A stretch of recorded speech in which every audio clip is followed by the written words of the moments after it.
Recording it. All right. Hello, everyone. Thank you for Hey, your girl. patience. And yeah, so this is how it's going to look today of just, I'm going to start doing interviews often, like weekly. And I'm specifically picking everyone for a purpose. And so today we have my dear friend and just soul sister, really, the best way to describe you, Clara Mcgonigle. And so I invited, so everyone who's watching and Clara, like I invited you on because of your realness, because of your authenticity, because of your ability to show who you are and to normalize everything that you're going through. Like, I think you're so relatable and you're so real.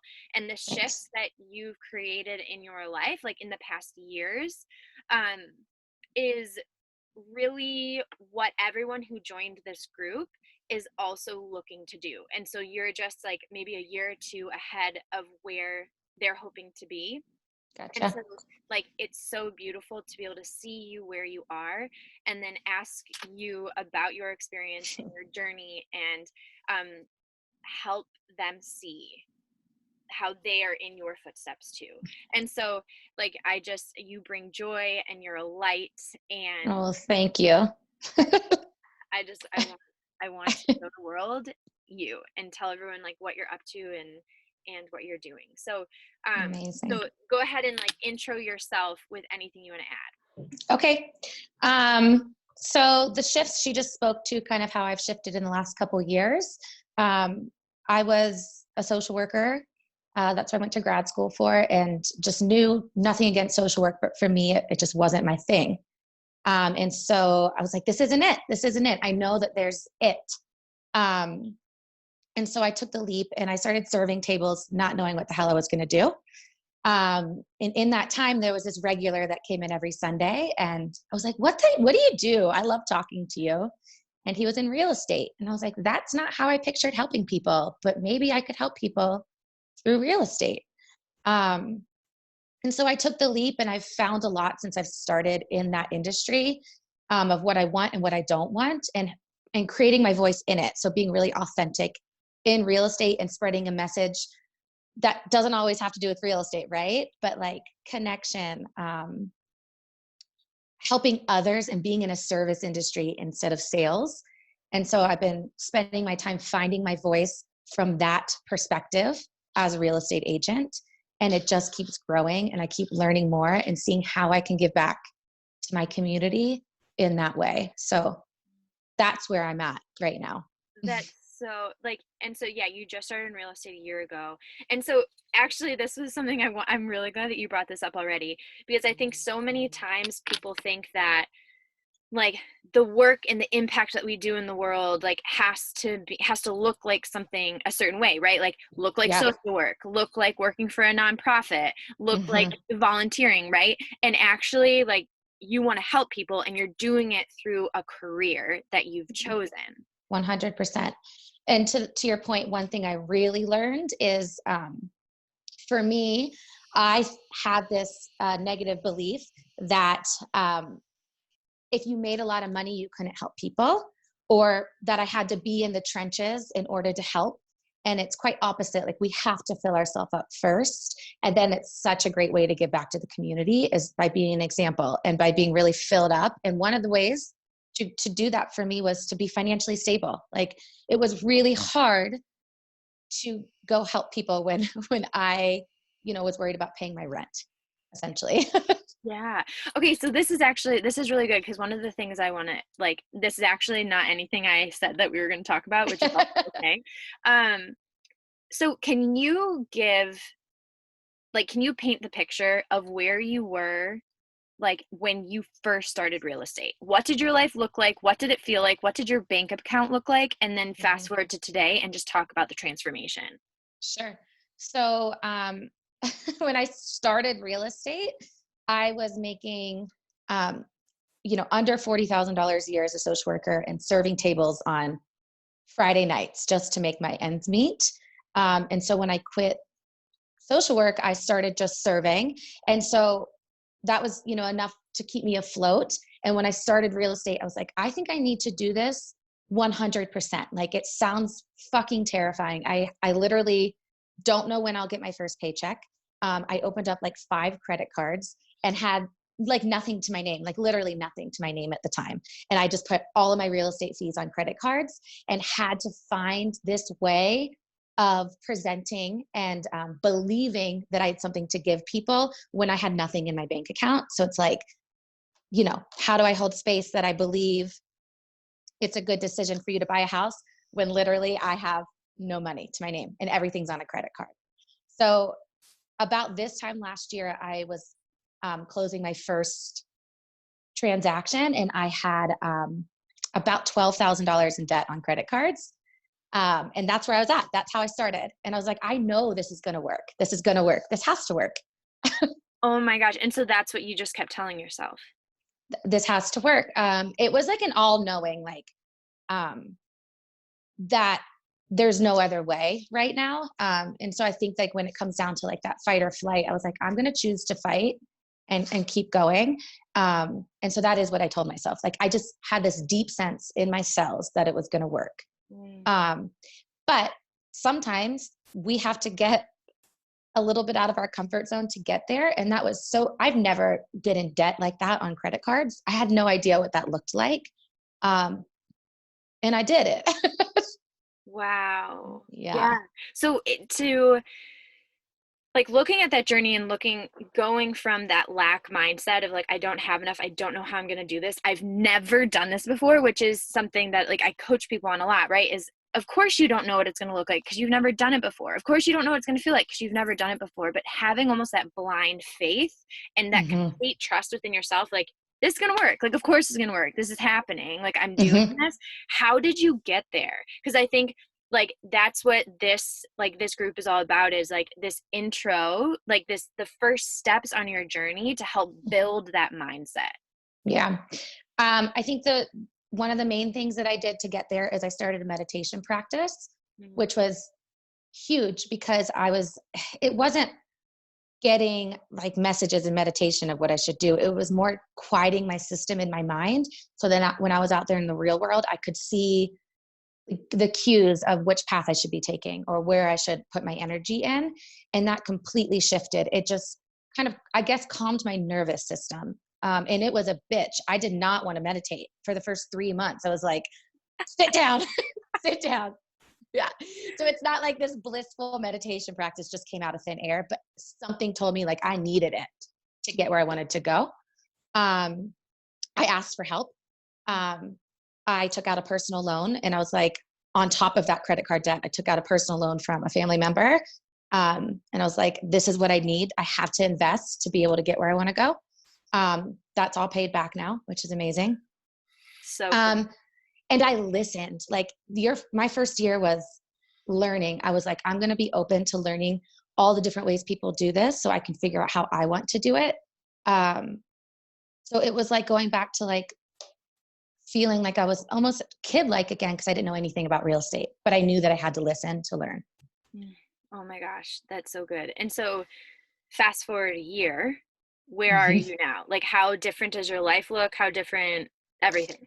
Fast forward 1 year, I bought my first house, which is an incredible investment that I was telling people would change their lives. And then I got to do it for myself. And having that feeling and experience of investing in myself and creating my space, like really made my business just boom because it's being able to transfer that to people. I knew what it felt like. Like I knew how it feels. Like I know how it feels.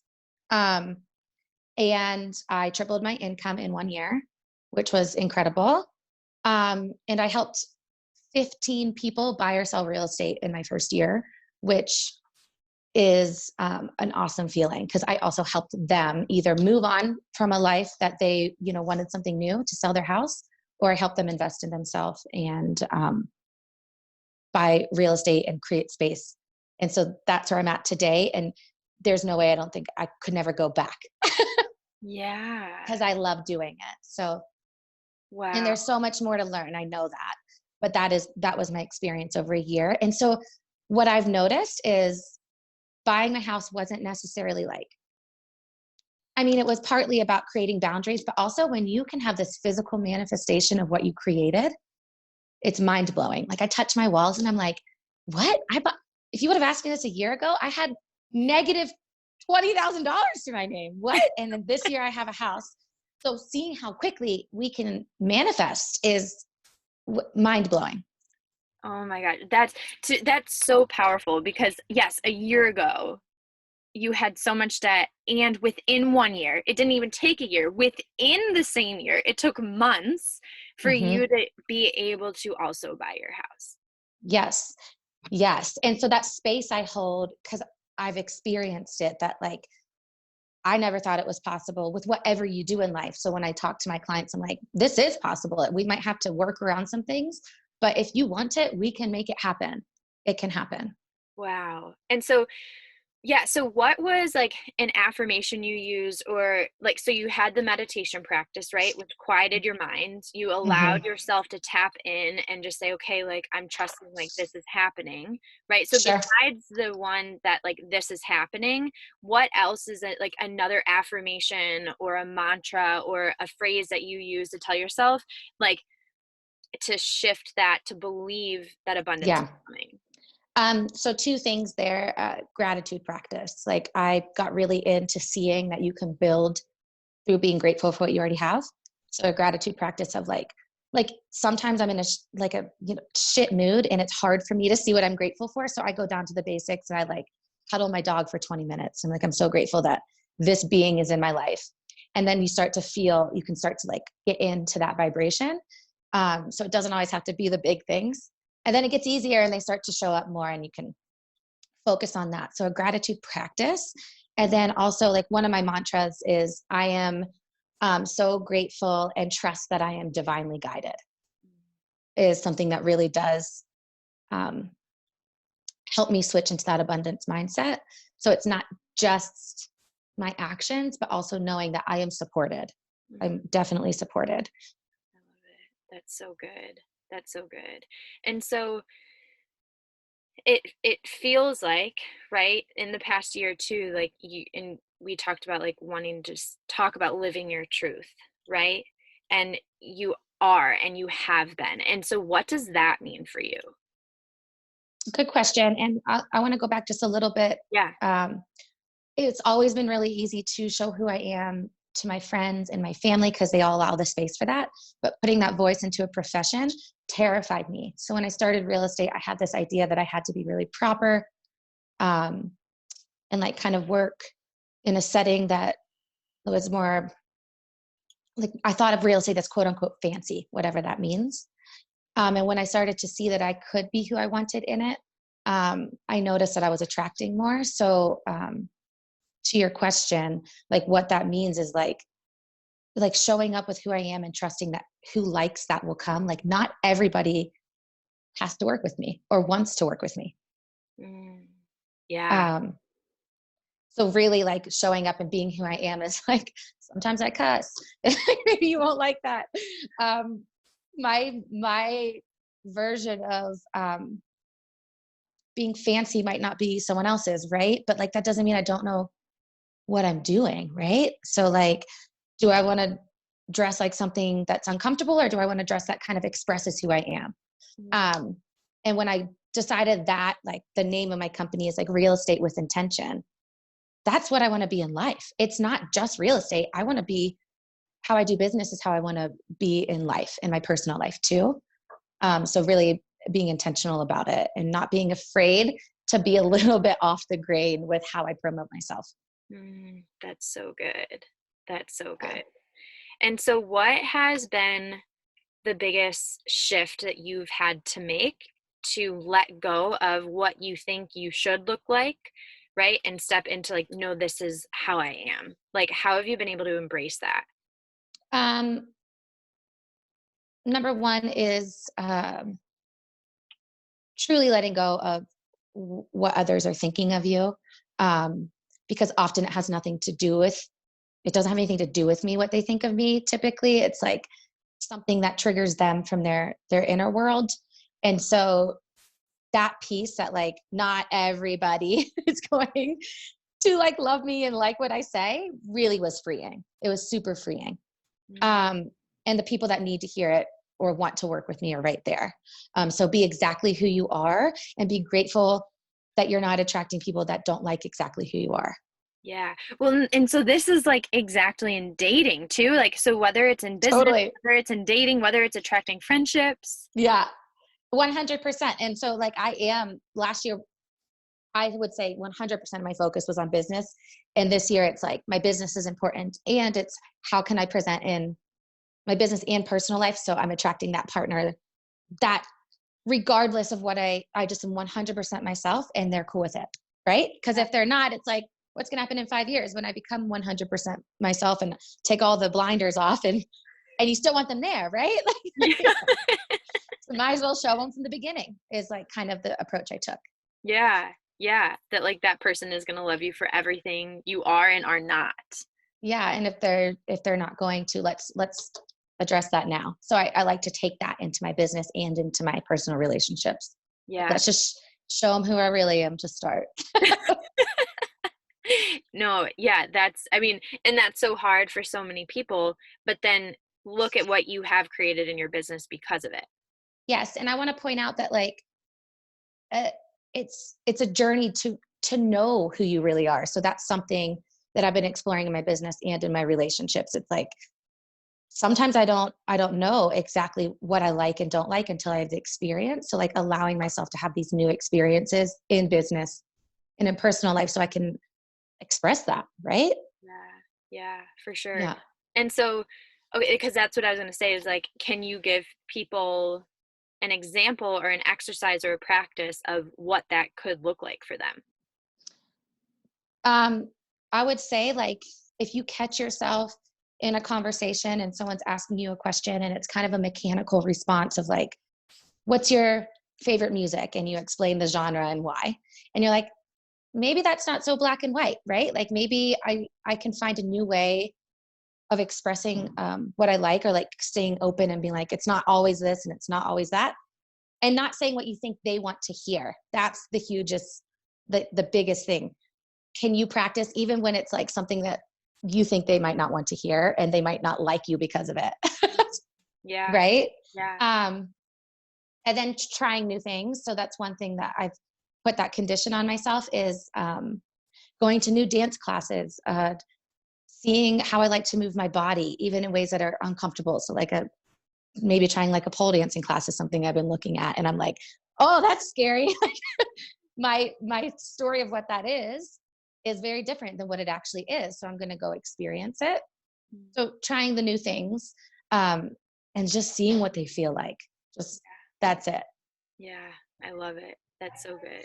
That's so good. And so, what is, I guess, like for what's a message or encouraging word or phrase or like anything that you want to like offer people of like, hey, if you're on your journey and like you're going through this big change in your life and like you're in a really hard spot, what would you tell people?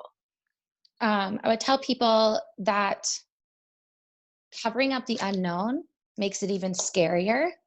So if there's something you want to explore, or there's something you want to do in your business, or there's a huge shift you want to take in life, it takes away so much anxiety just to start learning about it. Because when it's covered up, it's like this, big elephant in the room that you haven't really quite looked at. But when you start to look at it, like it gets easier. We've all been through learning curves forever in our life. Like, did you learn how to ride a bike without training wheels, right? Like it's like getting over that hump, and you've proven to yourself over and over again that you can overcome learning curves.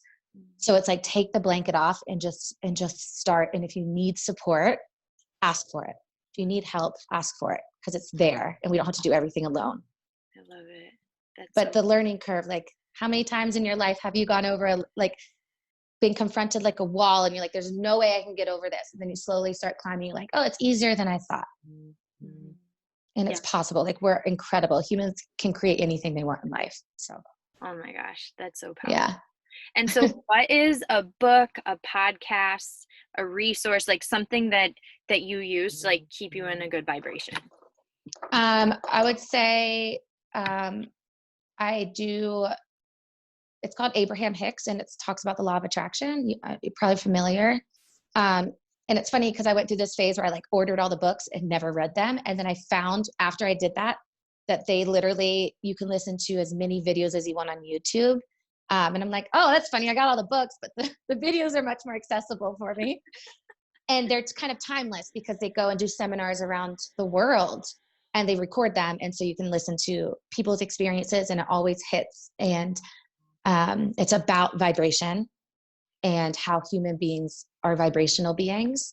And if I'm ever in a funk, I listen to one of those videos. And I've been doing that for like a year. And when that introduced into my life is when I really started to create. So we've always been creating, but intentionally creating. Yeah. So Abraham Hicks, you can listen to it on YouTube. Yeah. I'll post something in the group with that. Amazing. Cool. Yeah. Awesome. So is there anything else that you want to leave everyone with? Those are my nuggets for the day. I mean, truly, like, you can do anything in this world. Yeah. Yeah. And so if someone is like looking for a house, right? Or knows someone that's looking for a house, where are you located and where can they find you? Denver, Colorado. You can call me 304-906-9864. Facebook me. Yeah. Awesome. Yay. Amazing. Awesome. Well, Clara, thank you so much for just spreading your love, spreading your light, spreading your You're wisdom. welcome. Yeah. Yeah. Thank you. Thank you. You are such an amazing being. So, all Thank right, you. everyone, follow Clara, reach out to her. She's doing some really amazing things in this world, and I'm so grateful to be part of your journey. And have a great day, and we will talk. Thank you. I love you.